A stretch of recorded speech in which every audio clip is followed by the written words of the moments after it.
Gamako Entertainment. Bonjour à tous et à toutes, et encore je vous souhaite la bienvenue. On se retrouve toujours dans notre série de vidéos sur la création d'une chaîne de télévision. Nous allons continuer donc la série pour entrer dans certains détails, certaines autres informations. Je suis Daniel Gamako, je suis très heureux de vous retrouver à chaque fois pour apporter ma petite pierre à votre connaissance. C'est vrai que nous ne pouvons pas estimer que nous connaissons tout. Non, nous ne connaissons pas tout, mais nous estimons que nous avons quand même certaines informations qui pourraient aider beaucoup de personnes, surtout celles qui souhaitent véritablement se lancer dans la création d'une chaîne de télévision, mais qui malheureusement peut-être n'ont pas accès aux informations spéciales, aux informations précises qui leur permettront d'avoir une idée beaucoup plus claire et globale, précise aussi de leur projet. Donc, nous essayons d'apporter notre pierre. Alors, s'il y a toujours des informations sur lesquelles vous aimeriez qu'on revienne, eh bien, vous pouvez entrer en inbox, nous envoyer des messages pour que, particulièrement, nous puissions voir à votre niveau, pour votre cas particulier, ce que nous pouvons faire. Alors, nous avons reçu également beaucoup d'appels, de correspondances, de personnes qui sont un peu partout disséminées dans le monde. Nous avons eu des contacts de certaines personnes en Belgique. Voilà, nous vous saluons tous ceux de Cameroun, du Congo, du Burkina. Voilà, ça nous fait plaisir si nous apportons quelque chose à votre connaissance. Alors, nous allons donc continuer notre série et aujourd'hui, nous allons donc parler particulièrement de la diffusion sur Internet. C'est-à-dire, si vous voulez diffuser sur Internet, les questions fondamentales que vous devez vous poser, eh bien, c'est de savoir quel type de connexion Internet est recommandé et à quel débit est-il recommandé de diffuser donc votre chaîne selon le format de sortie de votre chaîne. Donc, si vous voulez diffuser en SD ou en HD ou en Ultra HD, voilà quels sont les débits qui sont recommandés et quel type de connexion est-ce qu'il est recommandé d'avoir. Donc, c'est ces informations-là que nous allons essayer de traiter aujourd'hui dans notre série spéciale Créer une chaîne de télévision. Avant toute chose, il faut que vous puissiez véritablement tester votre connexion pour que vous sachiez exactement quelle est la force, la puissance de votre débit Internet. Alors pour cela, c'est pas compliqué. Il vous suffit simplement de partir. Nous allons vous montrer un peu la procédure. Nous allons vous montrer la procédure. Alors donc voilà, généralement donc ce que vous devez faire, c'est d'aller sur Internet. Vous allez sur Google et vous tapez donc voilà speed test. Une fois que vous tapez speed test, le premier résultat la première ligne de résultat, généralement, c'est le site qu'il faut. Vous cliquez là-dessus et puis vous allez attendre que ça soit bien chargé pour que toutes les informations du serveur, tout ça soit déterminé. Et vous cliquez sur Go. Bon, généralement, il va vous demander si vous voulez également qu'il localise votre position pour mieux identifier votre débit. Et donc, le test va s'effectuer.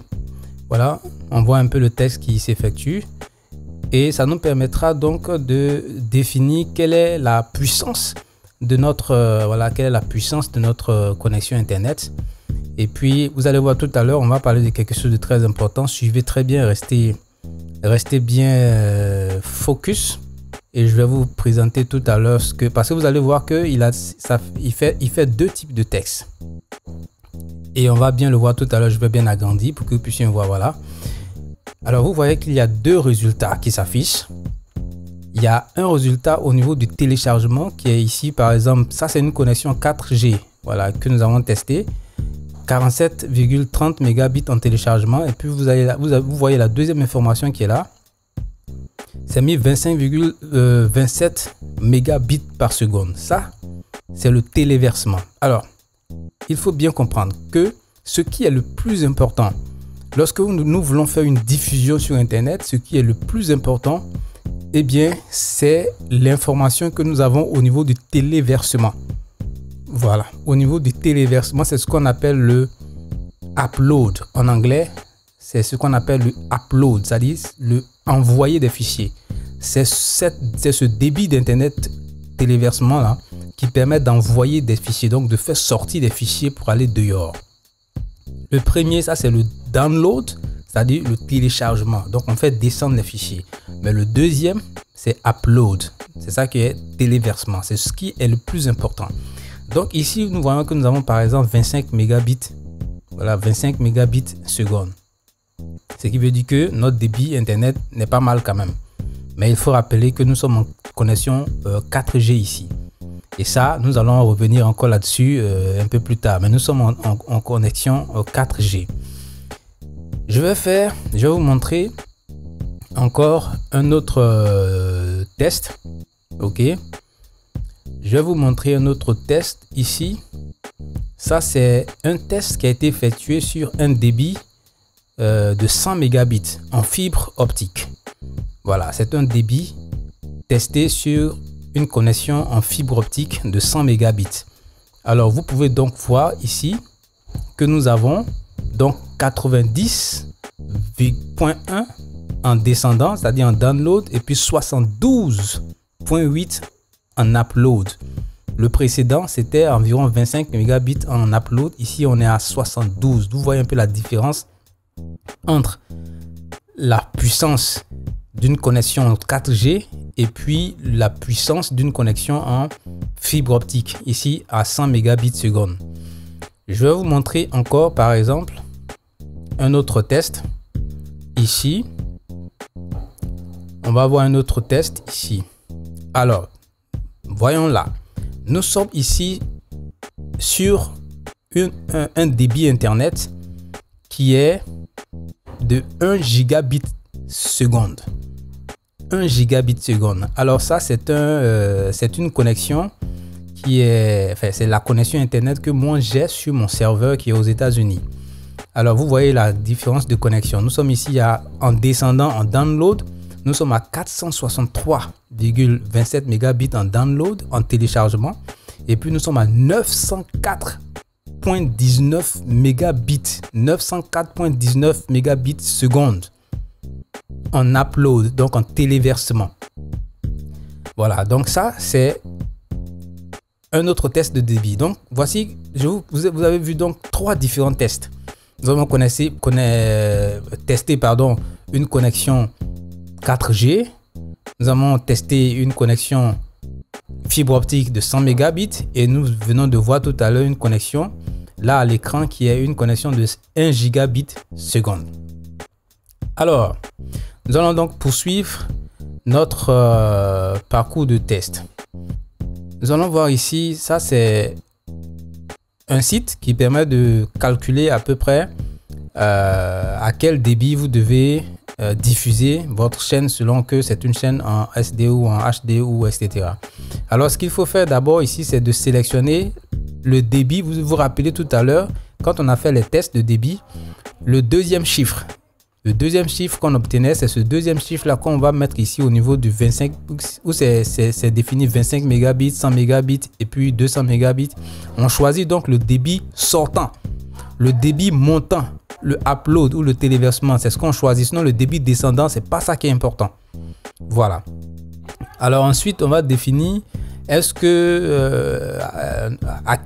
quelle est la fréquence d'image de notre chaîne. Si c'est en 24 frames par seconde, 24 images par seconde, ou à 30 images par seconde, ou en 50 images par seconde, 60 images par seconde, ou bien voilà, selon ce que on veut. Maintenant, est-ce que nous diffusons en SD, en 1080p, en 720p ou en 480p ou etc. On va choisir cela. Et une fois qu'on a choisi, vous voyez que là maintenant,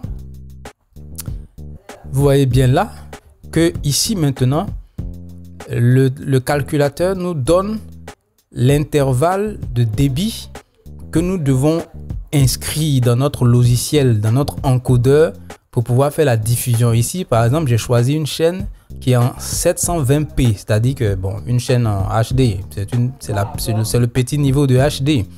Donc ici, nous sommes en 720p et le calculateur nous dit qu'il faut entre 1,8 mégabits et 3 mégabits ou 3,5 mégabits que nous devons définir comme étant le bitrate de transfert de fichiers, bien de diffusion. Donc entre 1,8 mégabits et 3,4 mégabits. Donc, selon les tests qu'on a fait tout à l'heure pour nos connexions Internet, eh bien, on peut se dire que, bon, il n'y a pas de problème. Nos connexions peuvent supporter.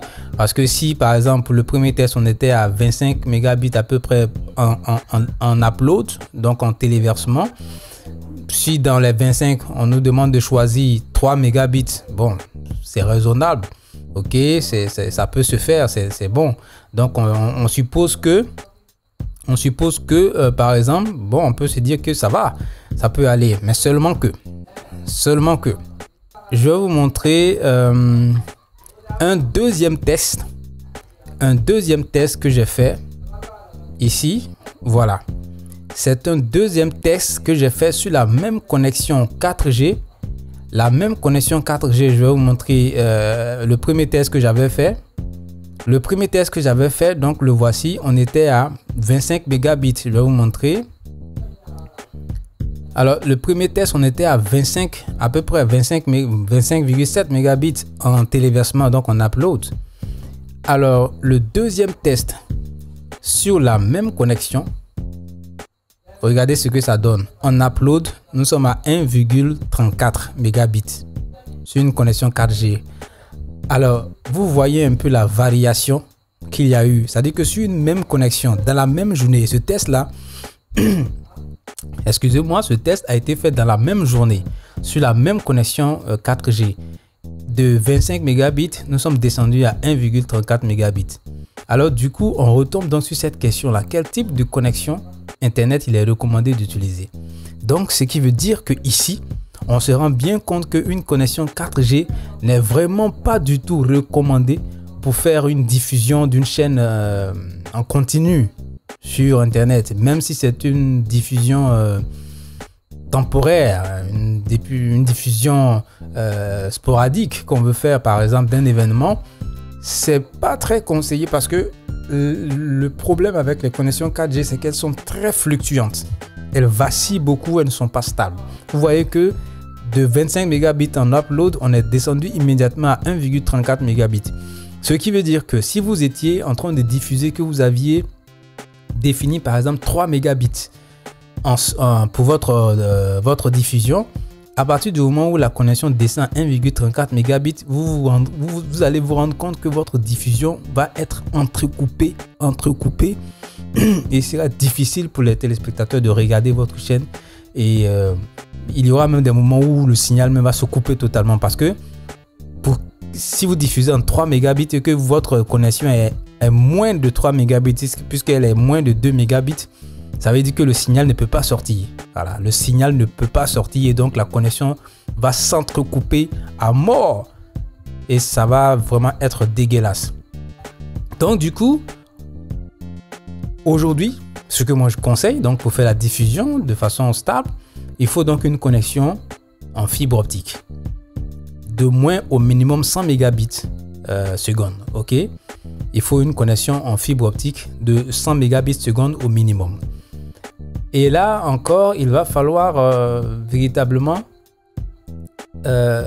avoir une connexion qui est véritablement solide.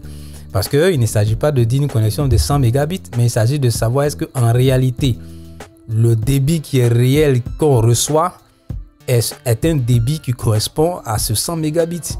Et surtout, ce qu'il faut vérifier, c'est le débit montant, le débit sortant, le upload, le téléversement. C'est-à-dire quand vous faites le test de débit, le deuxième chiffre qui sort toujours, c'est-à-dire le deuxième test qui sort et son chiffre, c'est ce qu'il faut prendre en compte. Donc, le débit sortant.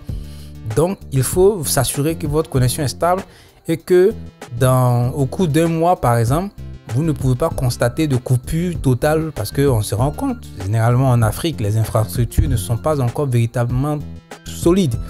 Et il y a très souvent, couramment, des problèmes d'interruption totale, de coupure totale de fourniture de l'Internet. Et donc, du coup, ça pose une question essentielle. C'est pourquoi, généralement, pour que vous puissiez faire une diffusion de façon sérieuse, il est recommandé d'avoir plusieurs différentes connexions qui seront agrégées. C'est-à-dire que vous pouvez avoir une connexion de la société X, une autre connexion de la société Y et une troisième connexion de la société, par exemple B. Et ces trois connexions-là sont agrégées ensemble, switchées de sorte à ce que il y ait toujours un relais, que même quand une connexion flanche ou une connexion est coupée, ça puisse, et l'autre connexion puisse véritablement prendre le relais immédiatement. C'était Daniel Gamako une fois de plus pour notre série spéciale Créer une chaîne de télévision. Aujourd'hui, nous avons parlé de la qualité et de quel type de connexion Internet il faut choisir et à quel débit Internet il faut diffuser sa chaîne de télévision selon que vous diffusez en SD ou en HD ou en Ultra HD. J'espère que vous avez appris quelque chose. On se dit au revoir et à la prochaine pour une autre vidéo. Gamako Entertainment. Gamako Entertainment.